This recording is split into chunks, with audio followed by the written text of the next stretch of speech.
Le Bénin s'apprête à vivre un moment majeur de sa vie institutionnelle avec l'investiture présidentielle prévue pour le 24 mai prochain. Un rendez-vous républicain chargé de symboles, d'enjeux politiques, institutionnels et sociaux dans un contexte où les attentes des populations demeurent importantes. Que représente réellement une investiture présidentielle pour une nation? Quels sont les défis du nouveau septennat et quelles perspectives pour le Bénin dans les années à venir?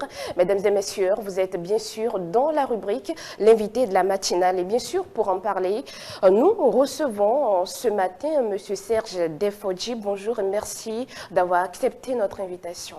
Bonjour Myrène, c'est toujours un plaisir. Alors, vous êtes acteur politique et analyste socio-politique. D'entrée, dites-nous que représente, selon vous, cette investiture du 24 mai prochain? Oui, en effet, l'investiture d'un président de la République revêt d'un caractère assez important. C'est un acte constitutionnel très important. Et chez nous, au Bénin, c'est l'article 53 de la Constitution qui fait obligation à un président élu de se sacrifier à la tradition avant d'entrer officiellement en fonction. Et donc, ce dernier a l'obligation de prêter ce serment-là devant Dieu, devant les membres des ancêtres, devant les institutions de la République, devant le peuple béninois, seul détenteur de la souveraineté. Et pour le cas de cette année, il y a juste un plus que la Constitution révisée en 2025 a apporté, c'est que le président de la Cour constitutionnelle est bien l'institution chargée de recevoir le serment du président devant les membres de la Cour, devant les membres de l'Assemblée nationale, devant les membres de la Cour suprême, devant les membres de la Cour des comptes. C'est un acte par lequel le président prend l'engagement de servir loyalement la nation, de se guider par l'intérêt général, de promouvoir la paix, la quiétude, la cohésion sociale, de garantir et de protéger l'intégrité du territoire. Donc vous voyez que c'est un acte de grande portée. Monsieur Serge Defodji, au-delà voilà, du cérémonial républicain, quelle est la portée aujourd'hui institutionnelle d'une investiture? Dans la forme, nous pouvons croire que c'est une démarche protocolaire, mais ça va au-delà. Ça a une portée non seulement républicaine, mais moi je pense qu'une investiture aussi a une portée importante spirituelle. Spirituelle parce que ce n'est pas pour rien que la Constitution fait exigence que le président élu prête serment devant Dieu et devant les membres des ancêtres. Vous pouvez imaginer tout le caractère spirituel que ce serment-là revêt si on doit le faire devant les dieux, devant les membres des ancêtres et après devant les institutions de la République, devant le peuple béninois pour caractériser ce qui est républicain. Et donc, quand je parle de la portée spirituelle, voyez-vous, le jour-là, quand le président prononce son serment, c'est une manière de rentrer dans la plénitude de ses prérogatives en tant que président de la République. Et il prend autorité sur toute la nation, mais tout en reconnaissant que le pouvoir en réalité appartient au peuple et qu'il va respecter la Constitution, qu'il va promouvoir la paix, l'unité de la nation, qu'il va travailler pour l'intérêt général. Et donc le jour-là, quand vous voyez le président prononcer son discours d'entrée, on a souvent même une certaine frayeur parce qu'on se dit, au regard du caractère même de l'acte, et c'est devant toute la nation, on voit ça en direct à la télé, mais autour du président, devant le président, il y a les anciens présidents de la République, les anciens présidents d'institutions, toutes les personnalités importantes du pays se réunissent pour cet acte-là. Donc vous pouvez voir combien c'est important et au-delà de la forme qui prête à juste une démarche protocolaire, on peut savoir que c'est un acte de très grande portée spirituelle et républicaine. Alors, peut-on alors parler d'un moment de consolidation des institutions et de continuité au sein de l'État? Absolument. Absolument, lorsqu'on finit ce que recommandent les lois de la République, lorsqu'on finit les élections, on vient parler de la République. Et la nouvelle constitution davantage a prescrit cela. C'est pour ça qu'on parle de trêve. Et en dehors même de ce pan-là, de cette parenthèse-là que je viens d'ouvrir, lorsqu'on parle de l'investiture, étant donné que le président élu est élu pour tous les Béninois, qu'il soit opposant ou mouvancier, qu'il ait voté pour lui ou non, ils sont censés se reconnaître à travers ce président-là et exécuter ses droits.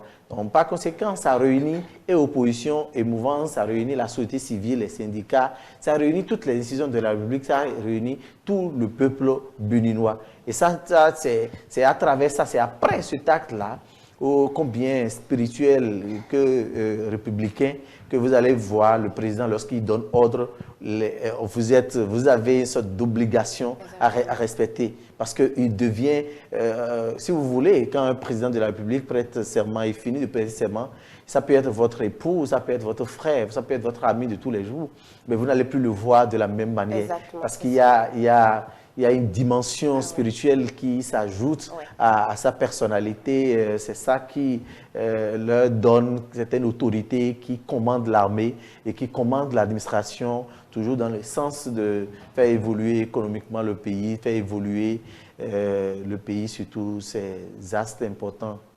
Alors, M. Serge Defodji, je rappelle que vous êtes juriste.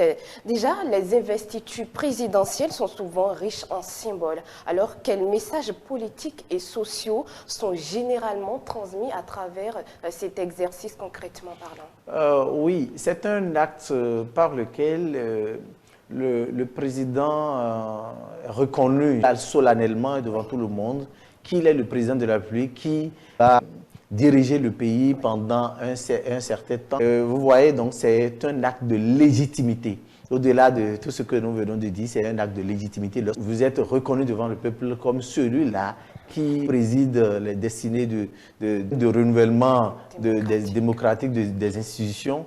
Et donc, vous voyez que ce sont des symboles, des valeurs que nous devons promouvoir. Et une fois encore, malgré qu'il y a une fièvre des troisième mandats qui embrase toute la sous-région, notre pays a fait exception. Et nous avons fait les élections dans la paix, sans violence, et que le président et lui vient prêter serment devant tout le monde. C'est un grand symbole, c'est une valeur démocratique que nous enseignons à toute l'Afrique. C'est aussi un acte qui montre que nous avons de la maturité, que nous sommes un pays de paix, qu'au-delà de tout ce qui nous unit, nous démontre au quotidien que c'est plus grand que toute chose, toute velléité devant peut-être empercher notre pays de continuer sa marche. Quels sont ou encore quels seront les symboles particulièrement observés par les citoyens béninois selon vous? Non, ce jour-là, les citoyens qui vont effectuer le déplacement sur le lieu de l'investiture, comme ceux qui vont suivre cette investiture-là sur leur smartphone ou bien à la télévision, ils attendent quand même au-delà du cérémonial, ils vont espérer prendre connaissance du discours du président élu. C'est censé être un discours d'espoir, un discours qui redonne espoir. Et donc le président doit tabler sur les besoins réels, sur ce qu'il a promis à ce peuple-là pour avoir le suffrage et redéfinir clairement ses actes prioritaires. Donc l'une des choses sur lesquelles les citoyens attendent énormément le président, c'est son premier discours. Alors, après le serment, je veux dire. Justement, les attentes des populations restent bien évidemment importantes sur plusieurs questions. On va parler d'emploi, de gouvernance, de jeunesse, aussi de développement. Alors, quels seront, selon vous, les grands défis pour ce nouveau septennat? Il y aura des réformes dans le domaine de l'éducation, de sorte à ce que nos écoles puissent former des gens capables, des gens qui détiennent véritablement des compétences avérées pour les faire valoir sur le marché de l'emploi ou pour s'introduire professionnellement. C'est un axe très important et le président a cela à cœur, le chômage des jeunes. D'ailleurs, il a donné une place prépondérante à la pauvreté ambiante dans notre pays et il dit qu'il va combattre l'extrême pauvreté. Les gens vont vouloir l'espérer là-dessus. Les pays noirs vont aussi surtout espérer du président de la République qu'il puisse concilier modernité économique avec des actions sociales. C'est ce qu'il aurait manqué un tout petit peu à la gouvernance talent selon les dits des Béninois. Et donc si ce président peut comprendre cela et déjà qu'il dit qu'il va faire de la lutte contre l'extrême pauvreté son cheval de bataille. Donc, c'est dire qu'il va concilier la modernité économique avec des actions sociales. Et je pense qu'au-delà donc de ces choses-là que nous espérons tous, je vais parler du développement, du transport, le plateau technique sanitaire, tout cela, il y a des défis qui s'imposent à notre sous-région, il y a des défis aussi d'ordre international. Et donc, quand vous prenez, par exemple, le défi de la sécurité, avec ce qui se passe aujourd'hui dans la sous-région, surtout dans le Sahel, marqué par une insécurité grandissante, l'extrémisme violent, le terrorisme, le président a un gros défi là. Le défi de travailler à améliorer la relation du Bénin avec les pays frontaliers, le défi de faire de bonnes collaborations pour que notre lutte contre le terrorisme soit véritablement efficace. Et il y a l'actualité internationale qui est marquée aujourd'hui par la guerre en Iran et ce qui a une répercussion sur tous les pays presque du monde entier en matière d'hydrocarbures. Et donc c'est un défi là que le président doit forcément réfléchir, voir comment d'une manière ou d'une autre, le Bénin puisse résister à tout ça. Ça pourrait être même son premier baptême de feu. Donc, il y a tellement de défis sur lesquels les Béninois attendent impatiemment le nouveau président élu et qui suscite bien entendu beaucoup d'espoir. Et tout de suite, je vous pose la question de savoir, selon vous, quelle urgence serait le plus utile à traiter dans un court délai, selon vous? Tout est presque urgent, mais j'estime qu'il faut attaquer le problème de l'extrême pauvreté, mais il y a aussi un pan important que moi je sais qui est politique. Le président, conformément à son serment, parce qu'il a l'obligation de promouvoir la paix, l'unité, la cohésion sociale, il a l'obligation de faire maintenant du rassemblement, rassembler tous les Béninois autour de son projet de société, et rassembler toutes les forces vives du pays autour de ça. Et donc, il le fera surtout à travers le dialogue, surtout à travers, ça m'est entendu, la communication permanente qu'il doit maintenir entre le peuple et lui-même pour que le peuple puisse savoir exactement ce qu'il a prévu de faire et ce qu'il le fait. C'est vrai, vous y êtes déjà dans le développement, mais concrètement parlant, comment le pays peut-il renforcer sa stabilité et son attractivité durant ce nouveau septennat? Oui, sur la question, je pense que le président Patrice Talon a mis la barre à un niveau donné et le président Wadaï a pour vocation, il nourrit le rêve, l'ambition d'amener encore plus loin. Et il nous appelle à le faire ensemble plus loin. Et si les Béninois sont prêts à l'accompagner, lui-même va continuer l'œuvre de la modernisation de notre économie et surtout l'attractivité en se basant sur le tourisme. Vous savez que ces dernières années, notre pays accueille beaucoup de touristes. Et donc, c'est des pans sur lesquels le nouveau président a pris l'engagement davantage de continuer de faire peut-être mieux que son prédécesseur.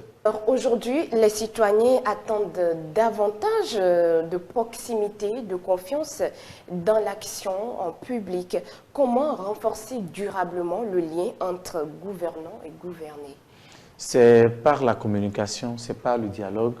Le président de la République élu doit pouvoir maintenir le contact, communiquer sur ses actions. C'est surtout cela parce que lorsque ça ne se fait pas, ça fait le lit aux intoxications. Et donc, il faudrait que le président puisse maintenir la communication avec le peuple, surtout le dialogue, pour qu'il sache exactement ce qu'il fait pour eux et vont constituer systématiquement ses défenseurs. Son défenseur, je parle du peuple. Et donc, moi, je pense que pour maintenir cette proximité-là, le président doit miser sur le dialogue, doit miser sur la communication. Alors, M. Serge Defordy, nous tendons justement vers les dernières minutes de notre entretien de ce matin. Justement, pour le jeune téléspectateur qui nous regarde, qu'est-ce qu'il peut comprendre quand on dit investiture présidentielle au Bénin, et plus précisément dans le contexte actuel où on parle d'investiture pour le compte du 24 mai prochain? Il va savoir que c'est un acte constitutionnel et que le nouveau président, lui, doit prêter serment. Et le serment voudra dire qu'il va jurer devant les institutions de la République qu'il va respecter la Constitution, qu'il va travailler loyalement dans ses fonctions, qu'il va travailler pour l'intérêt général, protéger et garantir l'intégrité territoriale. C'est un acte par lequel le président entre officiellement en fonction et ça marque le début de son mandat. Et au cours de son mandat, il va décliner, après avoir fait ce serment-là, il va décliner les grands axes prioritaires sur lesquels il veut travailler. Alors, quel message souhaitez-vous adresser aux Béninois ou encore à nos chers amis téléspectateurs à l'approche de cette investiture présidentielle du 24 mai prochain? Le message, je voudrais nous demander, parce que je suis également du peuple, que le président a fait sa campagne électorale sur la base d'un projet de société qui nous invite à mener le Bénin un peu plus loin, ensemble. Et donc, qu'on puisse méditer là-dessus et au lieu exigeant, dès le début déjà de mandat, trop exigeant vis-à-vis du président, que chacun puisse dire qu'est-ce que moi j'ai apporté à l'édifice, à la constitution de l'édifice. Et si on sait, on a la conscience qu'on le fera ensemble et que ce n'est pas le président ou bien le gouvernement qui va former, qui va le faire. Si chacun se sent concerné, nous allons tous amener le Bénin encore plus loin. Alors, merci à vous, M. Serge Defordy, d'avoir répondu présent à notre invitation. Je rappelle que vous êtes juriste et analyste politique. Merci pour ces éclairages, chers amis téléspectateurs. C'était l'invité de la matinale. Merci de nous avoir suivis. Votre émission se poursuit par ici.